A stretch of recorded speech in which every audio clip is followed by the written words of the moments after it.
और बुलेटिन में रुख करेंगे बड़ी खबर का। प्रधानमंत्री मोदी आज सुबह 11 बजे पटना पहुंचेंगे। शपथ ग्रहण समारोह में प्रधानमंत्री मोदी शामिल होंगे। आज नीतीश कुमार मुख्यमंत्री पद की शपथ लेंगे। नीतीश कुमार 10वीं बार सीएम पद की शपथ लेते हुए दिखाई देंगे।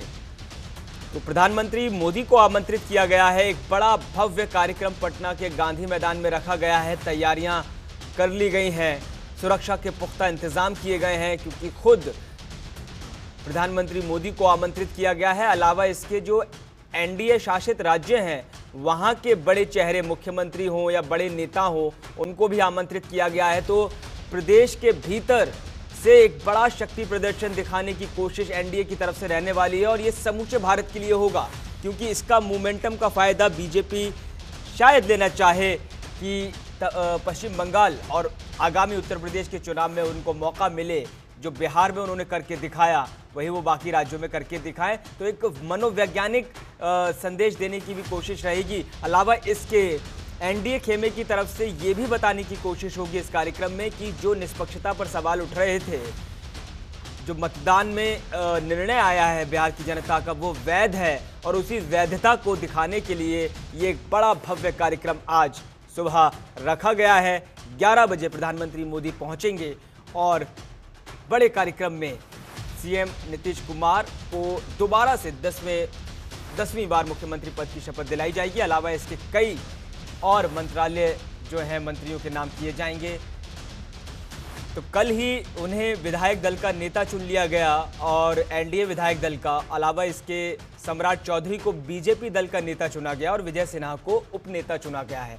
तो ये जो ट्रायंगल है इन तीन चेहरों का बिहार की राजनीति में, ये यथास्थिति में रहेंगे। यानी कि जो डेप्यूटी चीफ मिनिस्टर की पोजीशन है, 2 डेप्यूटी चीफ मिनिस्टर बिहार में इस वक्त मौजूद हैं और वो यथास्थिति रहने वाले हैं। यानी कि अगले 5 साल यही 2 डेप्यूटी चीफ मिनिस्टर होंगे और नीतीश कुमार का जिक्र तो पहले से ही हो रहा है कि वो मुख्यमंत्री होंगे। अब असल जो दावेदारी है वो विधानसभा अध्यक्ष को लेकर के है और इसमें स्थिति अब से थोड़ी देर बाद साफ होगी। जनतंत्र टीवी की लगातार इस खबर पर नजर बनी हुई है।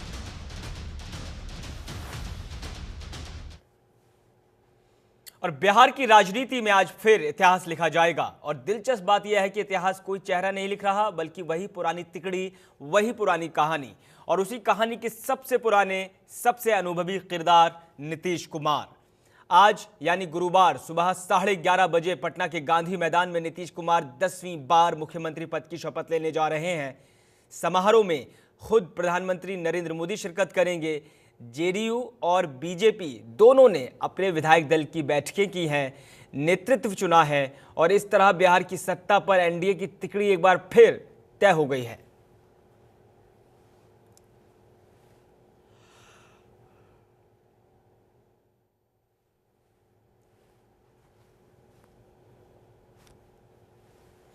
तो एनडीए के संभावित मंत्री हम आपको दिखा रहे हैं ग्राफिक्स के माध्यम से। विजय चौधरी हैं, विजेंद्र यादव हैं, लेसी सिंह हैं और ये तमाम जो चेहरे हैं ये जेडीयू के कोटे से हैं। श्रवण कुमार का नाम आ रहा है। ये तमाम वो उम्मीदवार रहे जो 2025 विधानसभा चुनाव जीत कर आए और चुनाव आयोग ने इनकी लिस्ट, यानी जो नए निर्वाचित उम्मीदवार हैं जो कि विधायक की शपथ लेंगे और मंत्रालय की शपथ लेंगे, मंत्री पद की और गोपनीयता की, उनके हम चेहरे आपको दिखा रहे हैं। संभावित नाम है, इनमें कई नामों को जगह मिल सकती है।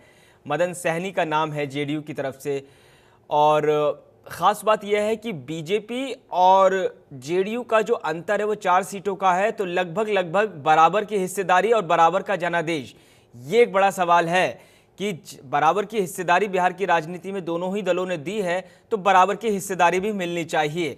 और आप जानते ही होंगे कि बिहार की राजनीति के अलावा नीतीश कुमार की जो पैठ है वो केंद्र की राजनीति में भी है और 2024 लोकसभा चुनाव के बाद और पहले भी जब एनडीए ने दावा किया कि वो 400 के पार जाएंगे और वो आंकड़ा नहीं आ पाया, तो ऐसे में चंद्रबाबू नायडू और नीतीश कुमार के सहयोग से कैबिनेट के भीतर मजबूती देने का काम एनडीए की तरफ से किया गया था। प्रधानमंत्री मोदी और अमित शाह ने खुद नीतीश कुमार को बुलवाया था और सदन के भीतर लोकसभा में अलग से उनका वक्तव्य भी रखा गया।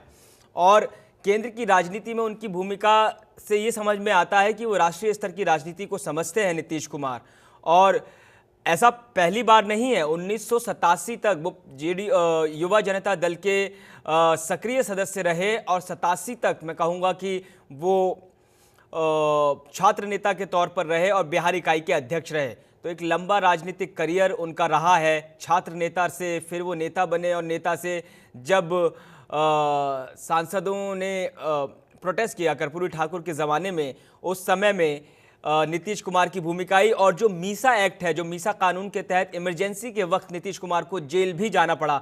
तो एक संघर्ष करते हुए उनकी भूमिका रही। एक बड़े मंझे हुए राजनीतिज्ञ वो माने जाते हैं। और अब से थोड़ी देर बाद वो 10वीं बार नीतीश कुमार मुख्यमंत्री पद की शपथ लेंगे।